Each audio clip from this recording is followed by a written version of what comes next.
Migrants. All right, police are linking them to a string of moped robberies here in the city, and they say they're being recruited by kingpins. Fox 5's Linda Schmidt joins us now with a closer look at how this operation allegedly works. Linda. Yeah, hi there, Steve and Natasha. Well, first of all, the NYPD says the criminal network is so far comprised of mostly Venezuelan migrants, and the crimes that they are committing here in the city can not only physically hurt you, but they can also wipe you out financially.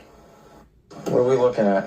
NYPD Inspector Nicholas Fiore and the Crimes Against Persons Unit have their hands full with a surge in crimes they say are being committed by a crew of Venezuelan migrants. How big of a problem is this right now in the city? This is tremendous. We have seen the chilling videos. One, sometimes two suspects on a moped jumping the sidewalk, yanking cell phones and jewelry from victims.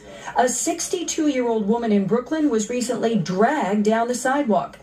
Inspector Fiore says these types of crime patterns have nearly tripled since the migrant surge into the city. From April of 2023 to January 2024 was 160 patterns versus the time period the year prior when they were not in this country. It was 62 patterns. Cell phones are a hot commodity that could wipe you out financially. There was a tech guy in the Bronx that was able to hack into the phone in less than 3 minutes and empty your bank accounts. That money got sent to separate places from Miami to Texas. He says the phones are then shipped to Colombia and Venezuela.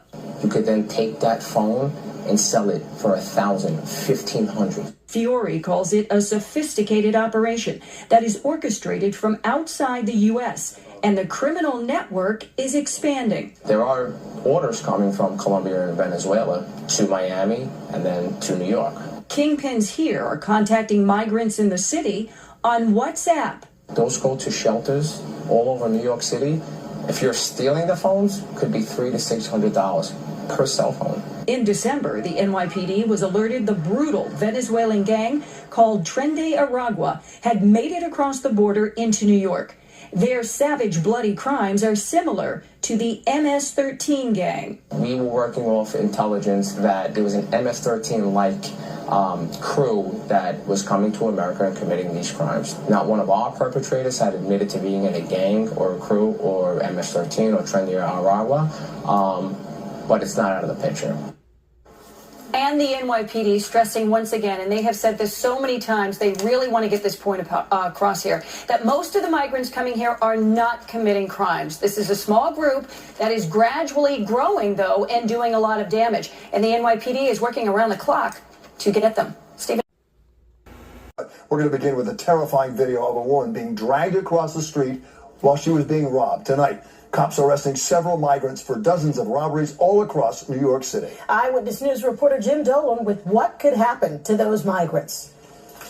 From Sheepshead Bay to Lower Manhattan, police say a gang of recent migrants from Venezuela terrorized New Yorkers, robbing them violently and then hacking their phones to drain bank accounts of hundreds of thousands of dollars.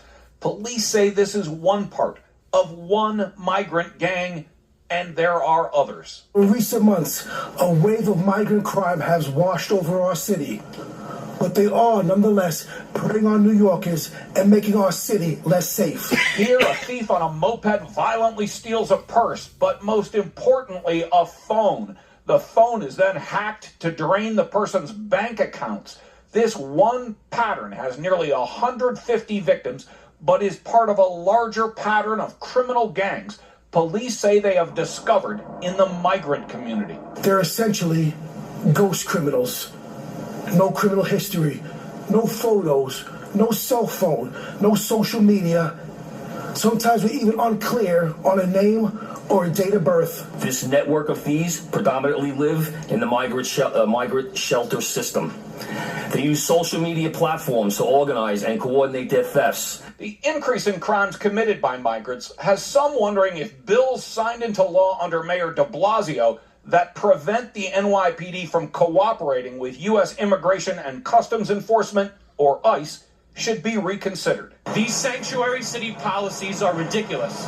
They're impeding our law enforcement and our officials. They're making those same law enforcement officials less safe, and by consequence, they're making all of us less safe. That's a question that should be presented to the council. The mayor recently has shown some openness to reestablishing some cooperation with ICE, but the de Blasio-era laws tie his hands. In the meantime, It doesn't matter if a person is a migrant, asylum seeker, or if the person is a long-term New Yorker. You break the law, it would be investigated, and it would be handled by our criminal justice system. it's not clear yet if City Council has any appetite for reversing the de Blasio-era sanctuary city laws, but an increase in violent crime committed by some of the recent migrants to New York City could at least force the discussion.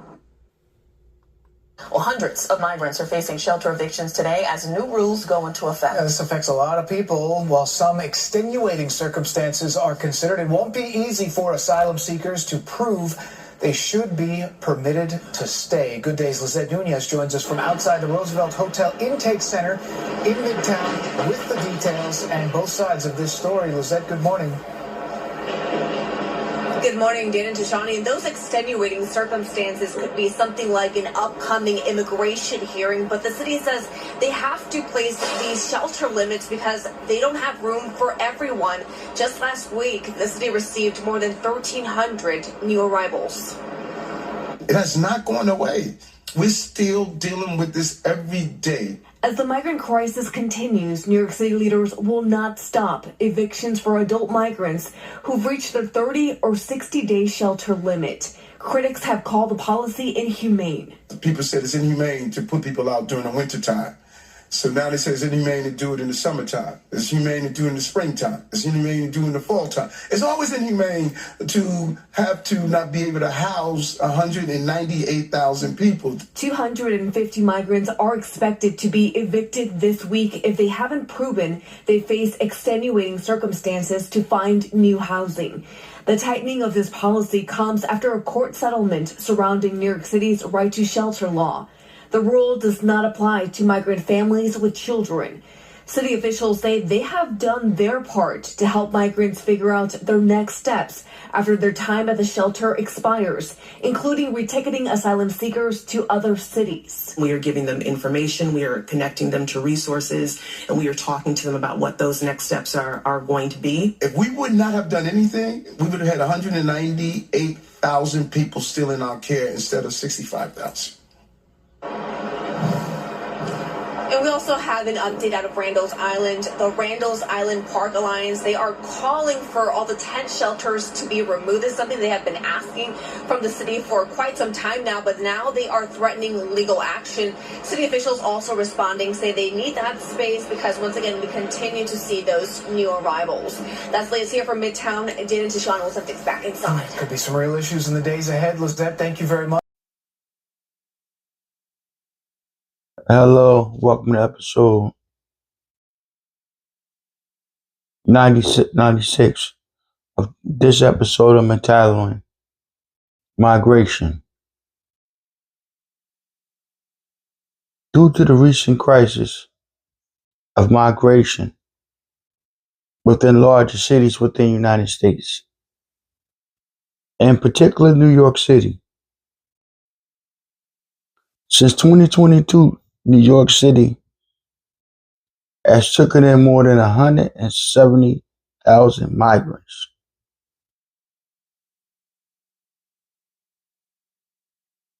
Mostly sent on a bus, allegedly by Texas officials from the United States-Mexico border. The majority of them are seeking asylum, which are from South American countries facing political and economic upheaval, such as Venezuela and El Salvador. But increasingly, people from Asia, Western Africa, and the Caribbean has made the journey to U.S. borders via the southern border as well.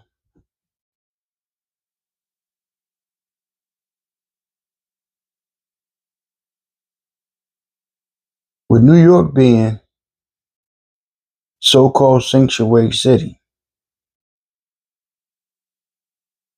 has a legal mandate known in consent and decree that requires the city to provide shelter to anyone who has asked for it.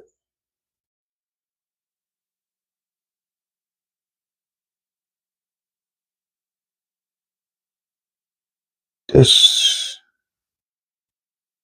is a very big problem. Also, unfunded and unsourced, the city has struggled with the influx of so many people,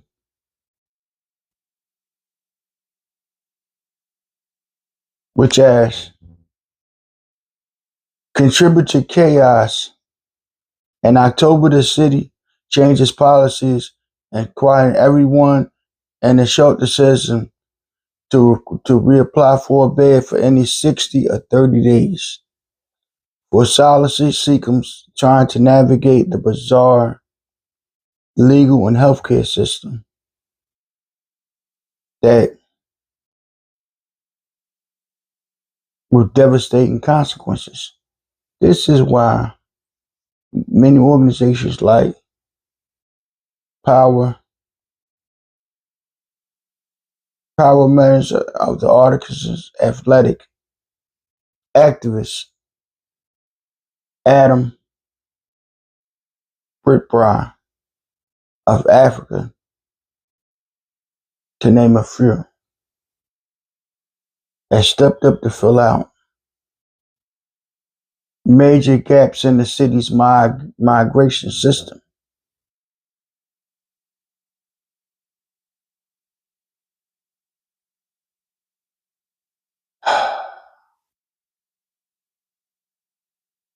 City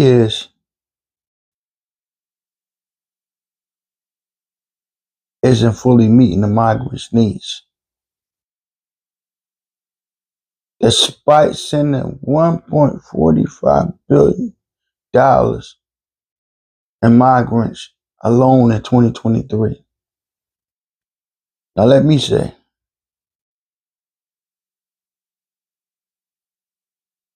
I can see as to why people would love to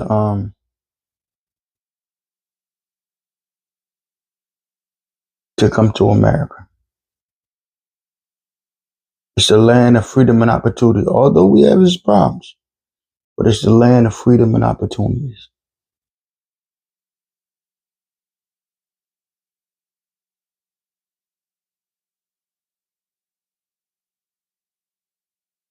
But it's a land where you can come here with nothing and end up with something.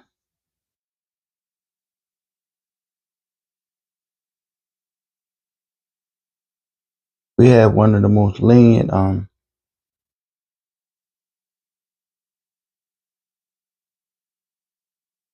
legal systems. Although at times it don't work.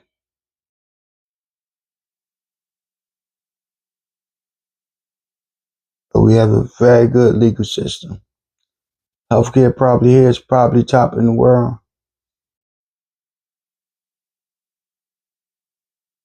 So I can understand as to why people would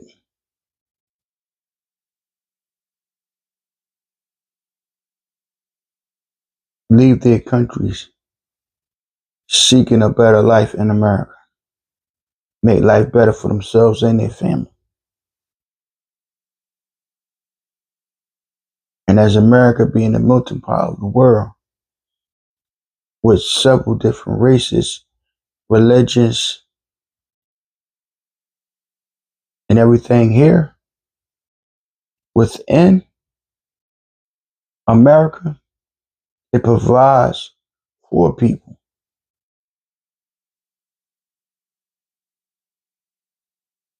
Also,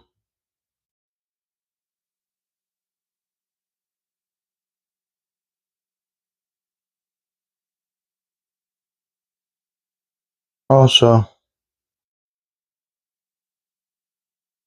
education system here isn't bad, which helps provide so many opportunities too for people to get a quality education.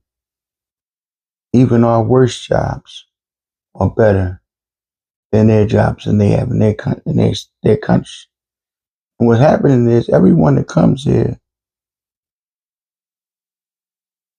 is not seeking a better life through legal means.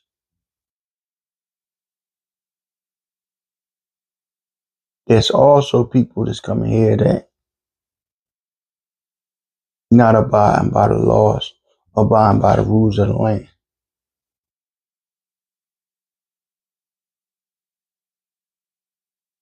Although small and not many,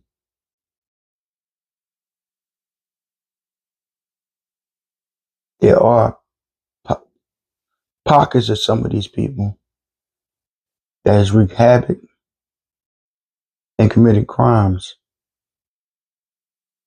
while they're staying here. That doesn't broad brush every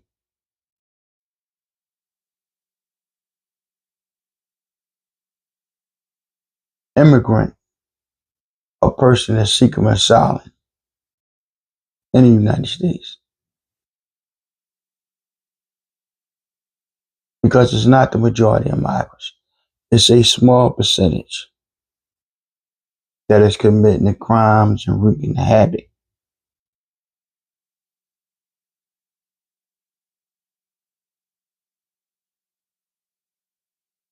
And what happens is it makes all the immigrants look bad by the actions of a few. It's unfair, but that's how it goes. Because when they see you, they don't see you as an individual. They say, it's the immigrants coming over here. Immigrants doing this. Just by the actions of a few people.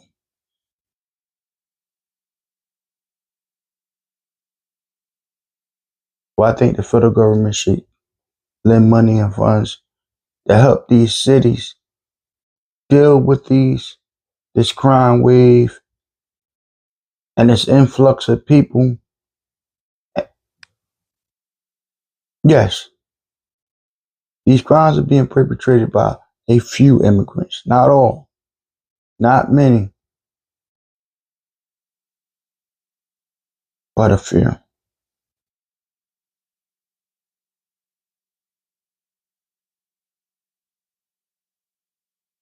I couldn't tell you what the solution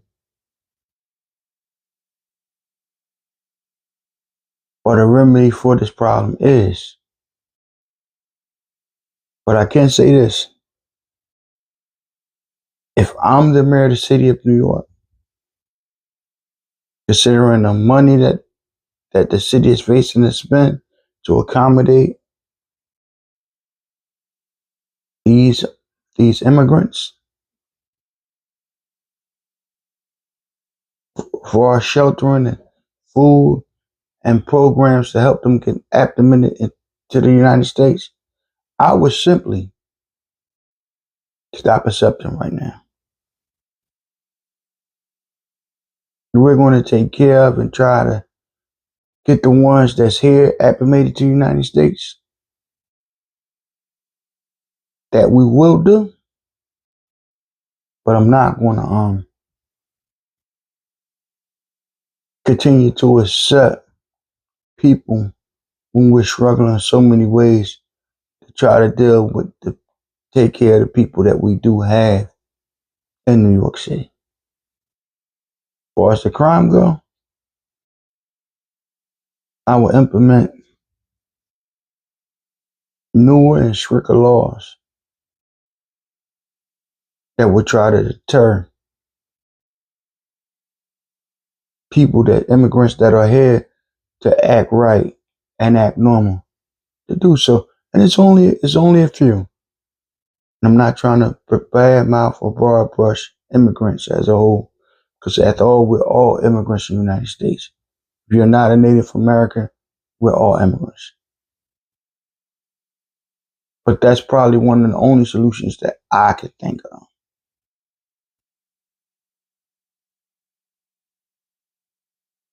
This is not a video bashing or trying to demean anyone as an immigrant. Because as I said, we're all immigrants in America. If you're not a Native American, that means your ancestors and forefathers come from somewhere else. Whether it be Africa, Europe, Asia. This is my video on it. Just giving my opinions on the topic. Also, I'd like to give a shout out. Sandlot Boys, Two Brothers in a Turntable, and Abu Saeed Amin. He does the music for my outros and intros. Also, be on the lookout for my video on my podcast, His and Hers. Thanks, like, share, and subscribe.